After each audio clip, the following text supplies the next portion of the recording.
Assalamualaikum warahmatullahi wabarakatuh. Kami dari kelompok 3 akan mempresentasikan hasil kerja kami yang tema atau babnya itu adalah diagram Venn dan mapping. Pertama, saya Karisma Dewi Falevi akan menjelaskan tentang pengertian dan ciri atau karakteristik diagram Venn. Yang pertama yaitu pengertian diagram Venn, yaitu diagram Venn merupakan diagram yang menyajikan data pada suatu himpunan yang menampilkan himpunan atau korelasi antar himpunan tersebut sesuai dengan kelompok.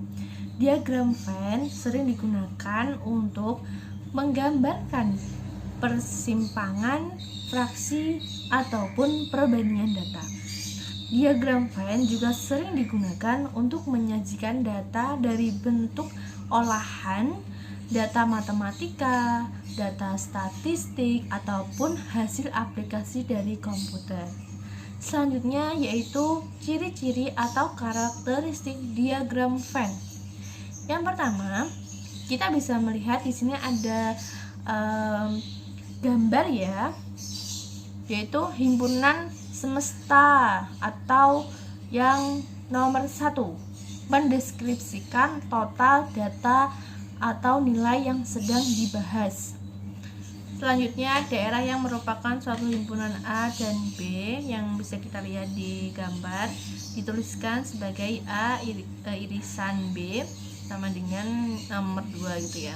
Terus terdapat banyaknya himpunan anggota A saja atau tanpa himpunan B itu nomor 3. Terus yang terdapat banyaknya himpunan anggota B saja tanpa ada anggota A itu ada di nomor 4. Jadi terdapat banyaknya anggota himpunan semesta namun bukan merupakan bagian dari himpunan A maupun himpunan anggota B.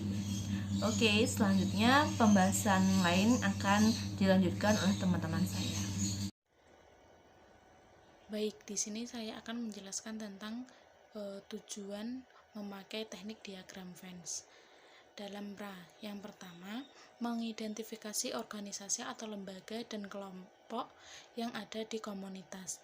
Yang kedua, mengidentifikasi siapa yang berkegiatan atau berhubungan atau berinteraksi dengan organisasi, lembaga atau kelompok-kelompok tersebut. Yang ketiga, mengenali lebih dalam bagaimana lembaga-lembaga dan kelompok-kelompok tersebut berhubungan dan berinteraksi dengan orang-orang di komunitas dan antar lembaga. Berikutnya yaitu langkah-langkah membuat diagram Venn dalam pra. Yang pertama, bahaslah dengan masyarakat lembaga-lembaga yang terdapat di desa atau lembaga-lembaga yang terkait dengan topik yang akan dibahas. Yang kedua, sepakatilah mengenai simbol-simbol yang dipergunakan. Yang ketiga, guntinglah kertas-kertas yang berbentuk lingkaran yang besarnya sesuai dengan kesepakatan. Lalu tulislah nama lembaga-lembaga terkait pada lingkaran itu. Yang keempat, catatlah daftar lembaga-lembaga pada flip card. Yang kelima, tulislah kesepakatan simbol-simbol tersebut pada flip chart agar mudah diingat oleh masyarakat. Yang keenam, letakkan lingkaran masyarakat di atas lantai. Yang ketujuh, catatlah lembaga-lembaga pada flip chart. Yang ke-8, bahaslah apakah lembaga-lembaga tersebut penting menurut pemahaman masyarakat dan menyepakati besarnya lingkaran mewakili lembaga tersebut. Yang terakhir, bahaslah bagaimana manfaat lembaga tersebut terhadap masyarakat yang ditujukan oleh jaraknya dari lingkaran masyarakat. Berikutnya, proses pelaksanaan diagram Venn dalam pra. Yang pertama, pembukaan dan fasilitator. mengucapkan salam, memperkenalkan diri, tunjukkan kegiatan, dan kesepakatan peserta. Yang kedua, fasilitator menjelaskan tujuan dan kegunaan diagram Venn. Yang ketiga, fasilitator menanyakan kepada peserta lembaga-lembaga atau organisasi atau kelompok-kelompok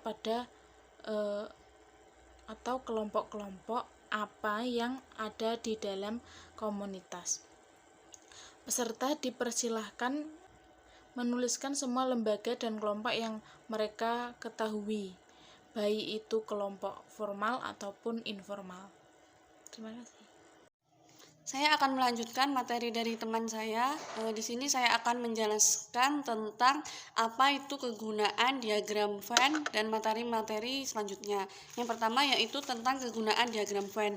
Kegunaan diagram Venn yang pertama adalah untuk mengenali lebih dalam atau lebih jauh bagaimana pemetaan dalam masyarakat itu terhadap suatu kelemahan, kekuatan, peluang maupun hal-hal yang lain dalam suatu lembaga atau kelompok tersebut di dalam masyarakat.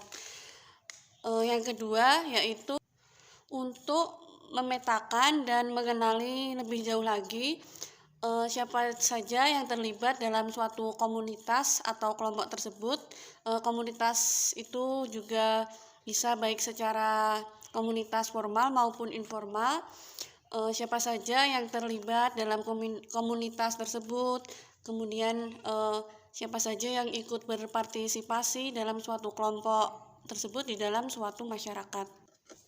Yang kedua yaitu saya akan menjelaskan tentang pengertian dari mapping. Mapping itu dikenal sebagai mind mapping.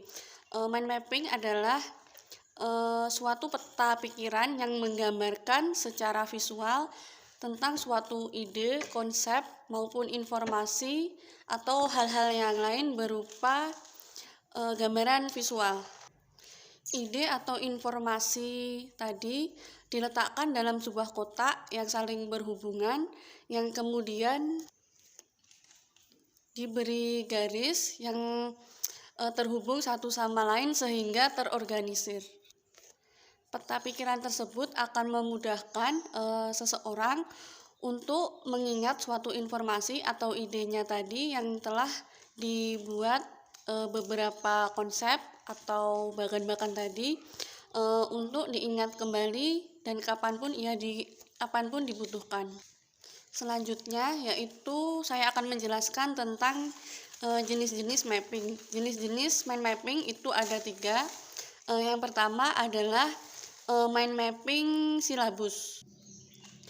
Mind mapping silabus adalah sebuah mind mapping yang mendukung untuk menerima suatu gambaran, informasi atau ide seseorang yang kemudian digambarkan dan saling berhubungan yang dikerjakan, atau biasanya itu mind mapping ini dikerjakan dalam bentuk besar yang ditempelkan pada sebuah dinding.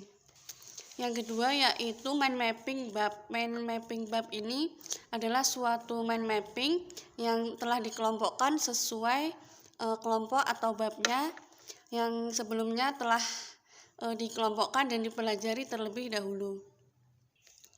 Yang ketiga yaitu mind mapping paragraf. Mind mapping paragraf ini berisi tentang penjelasan berupa kalimat yang sangat mendetail.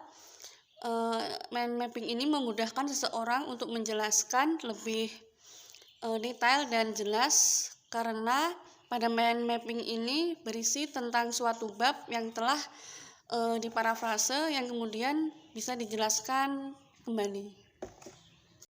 Nah, baik teman-teman, jadi di sini saya akan melanjutkan pemaparan materi dari teman-teman saya. Sebelumnya perkenalkan, nama saya Isma Rahmawati dari Bimbingan Penyuluhan Islam IAIN Ponorogo semester 6. Nah, di sini saya akan melanjutkan materi yang telah disampaikan oleh teman-teman saya. Di sini saya akan membahas tentang langkah-langkah atau cara membuat mapping.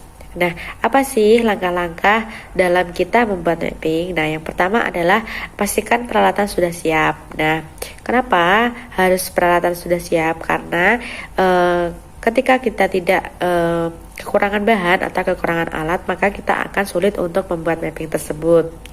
Dan yang kedua adalah tentukan mid mapping. Nah, jenis mid mapping itu adalah banyak sekali. Jadi kalian ingin mengkonsep mid mapping kalian itu seperti apa.